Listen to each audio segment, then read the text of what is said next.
السلام عليكم، مرحبا بكم في تكنولوجي. في الفيديو هذا باش نشوفوا ستركتوراسيون ونبداو بالماكرو ايتاب.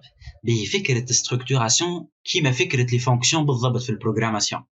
دونك العباد اللي خدمه بروغراماسيون كان نتصور باش تمشي معايا مليح. به للعباد اللي مش خادمه، تصور انت توا عندك ماشين فيها 1000 ايتاب. اسكو انت تعمل الجرافسات فيها 1000 ايتاب؟ تيجي تقعد الغدوه تكتب اللوطه لازمك ورقه ديجا كبيره ياسر. دونك من هنا جات فكرة ستركتوراسيون. اش قالت ستركتوراسيون؟ انت مثال عندك 100 ايتاب مربوطين بستاسيون تاع التري. هاي شنو نعمل؟ اجي نحطهم في حاجه اسمها ماكرو ايتاب. ريت الام 2 هذه هي مجموعه من لي زيتاب في وسطها. دونك ريت لهنا انت ترى فيها ايتاب ام 2، ولكن هي ماكرو ايتاب، معناها في وسط الام 2 عندك ديجا دي زيتاب اخرين. معناها وقت اللي عندك ليتاب 11 اكتيفي والا هذه فري وصار لاكتيفاسيون تاع الام 2، شنو باش يصير وقتها؟ باش تصير ليكزيكوسيون تاع الجرافسيت هذه الكل. واضح؟ معناها باش نمشي من الام 2 للاو 2. ان شاء الله نتصور واضحه الفكره. نعاود لك، في بلاصه ما انت يعود عندك جرافسيت فيها 1000، تجي مثال كل 100 عندهم نفس الفونكسيون. معناها كما قلت ستاسيون تاع تري، عندك بعد بيرساج، بعد عندك ايفاكواسيون. كل ستاسيون تعمل لها ماكرو ايتاب، تلمد لي زيتاب نتاعها الكل وتحطهم في حاجه اسمها ماكرو ايتاب. باش انا تو كي نرى الجرافسيت نتاعي نرى كان لي ماكرو ايتاب، واذا كان نحب نشوف ماكرو ايتاب منهم شنو في وسطها نجي لهنا. واضح؟ باهي كيفاش انا تو باش نكتب الماكرو ايتاب نتاعي؟ يلزم عندي قواعد معينين. الماكرو ايتاب تبدا بايتاب انيسيال اسمها او 2. واضح؟ وتوفى بايتاب اسمها اس 2 ديما.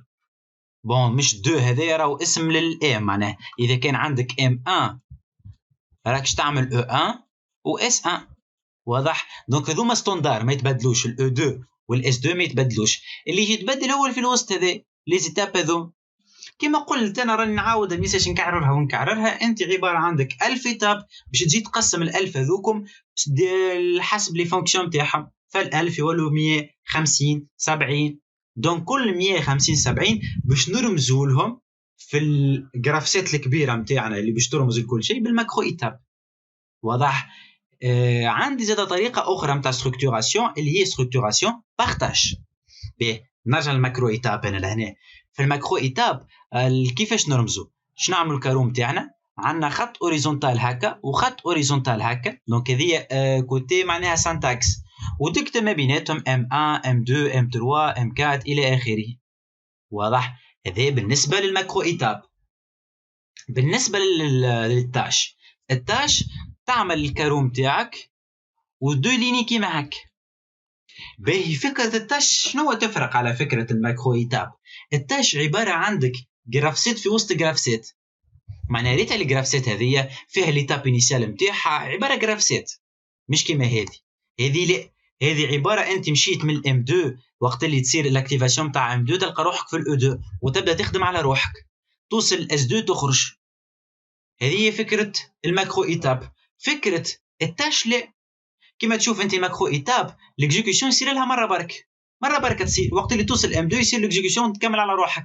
التاش لا، تاش عباره قلت لك الجرافسيت تقعد تعاود حتى لين تصير لي كونديسيون نتاعك باش ترجع للجرافسيت البرانسيبال نتاعك. فهذه هي الجرافسيت برانسيبال، تلقى في وسط هذه تاش. التاش تهزك لجرافسيت اخرى كما هذه هي جرافسيت سو بروغرام اس بي 1.